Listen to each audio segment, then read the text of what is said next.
तो दोस्तों, हम आपका स्वागत करते हैं आज रात की प्रार्थना में। और आज मैं आपसे बात करना चाहता हूं कि परमेश्वर आपको गाइड करेंगे, परमेश्वर आपको सही रास्ता दिखाएंगे। बस आपको प्रभु पर निर्भर होना है, प्रभु पर डिपेंड होना है। और जब आप प्रभु पर डिपेंड हो जाएंगे, निश्चय प्रभु आपको एक सही मार्ग दिखाएंगे। आपके भविष्य के लिए जो अच्छा है, जो सही रास्ता है, वो आपको दिखाएंगे। जैसे हम निर्गमन की किताब उसके 40 अध्याय में देखते हैं, 40 अध्याय में और 36 और 37 पद यदि आप पढ़ेंगे तो यहां पर परमेश्वर का वचन कुछ इस प्रकार से कहता है कि इजराइलियों की सारी यात्रा में ऐसा होता था। इजराइली 40 साल तक यात्रा किए और उस 40 साल में ऐसा होता था, यह काम हमेशा होता था। वो क्या था कि जब जब वह बादल निवास के ऊपर से उठ जाता तब तब वे कूच करते थे। यहां पर एक घटना बार बार होती थी। अब वो घटना ये थी कि परमेश्वर का जो तंबू था उसके ऊपर बादल छाया रहता था। और जब वो बादल वहां से उठता और बादल आगे बढ़ता, तब इजरायली समझ जाते क्या परमेश्वर हमसे चाह रहे हैं कि हम अपने तंबुओं को उठाएं और इस बादल के पीछे चलें, यानी कि आगे बढ़ें। और जब 35 पद में लिखा है कि यदि वह बादल ना उठता तो जिस दिन तक वह ना उठता था उस दिन तक वे कूच नहीं करते थे। मीन्स जब तक वो बादल उस तंबू के ऊपर ठहरा रहता तब तक इजरायली कूच नहीं करते थे, तब तक इजरायली आगे नहीं बढ़ते थे। वे भी अपने डेरे डाल देते थे और वहीं सब रहते थे।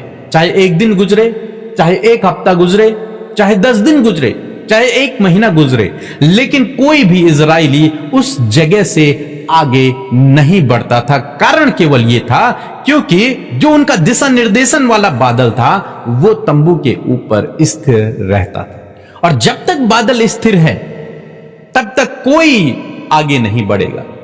और जब बादल आगे बढ़ने लगा तब सब इजरायली अपना पैकअप करते होंगे और तुरंत से तैयार होकर बादल के पीछे चले जाते थे।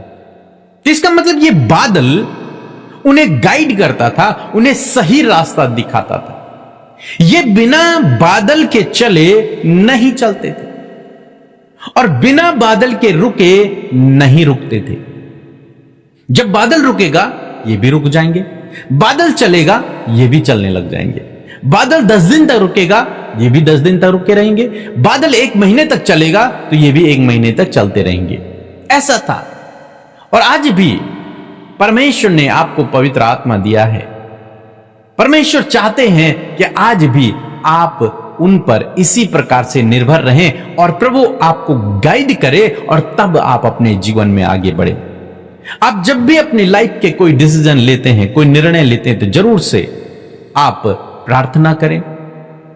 और जब आप प्रार्थना करेंगे प्रभु आपको गाइड करेगा, प्रभु आपको दिशा निर्देशन देगा। तब आप समझ जाएंगे इसका मतलब बादल आगे बढ़ रहा है। और जब तक बादल एक स्थिर एक जगह पर है तब तक आपको भी उसी जगह पर रहना है। स्वयं से निर्णय नहीं लेने, स्वयं से डिसीजन नहीं लेने, अपने आप आगे बढ़ने की कोशिश नहीं करना है, क्योंकि हम प्रभु पर भरोसा करने वाले लोग हैं, प्रभु पर निर्भर रहने वाले लोग हैं।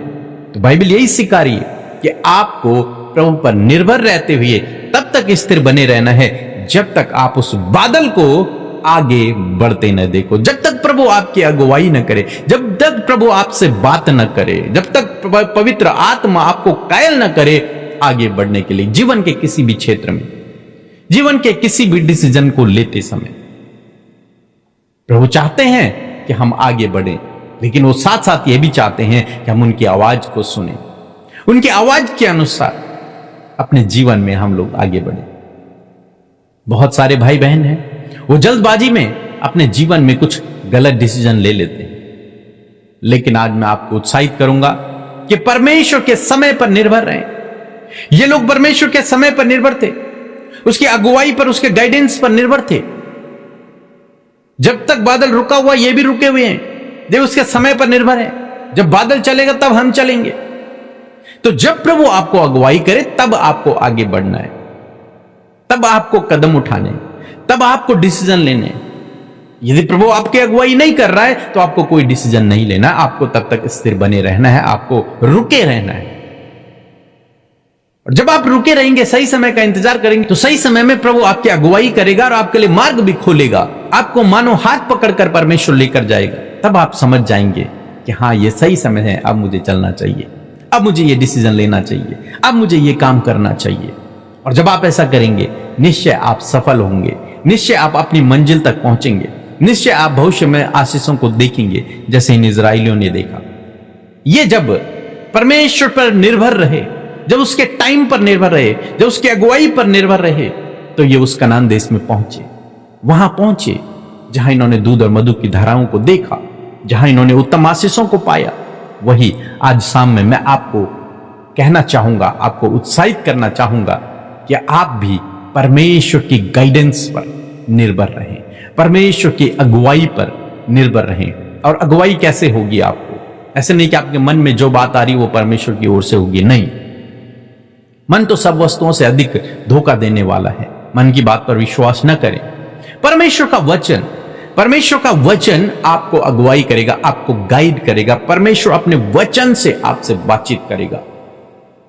दूसरा, परमेश्वर अपने लीडर के द्वारा, अपने अगुओं के द्वारा, जो आत्मिक हैं, उनके द्वारा आपसे बातचीत करेगा।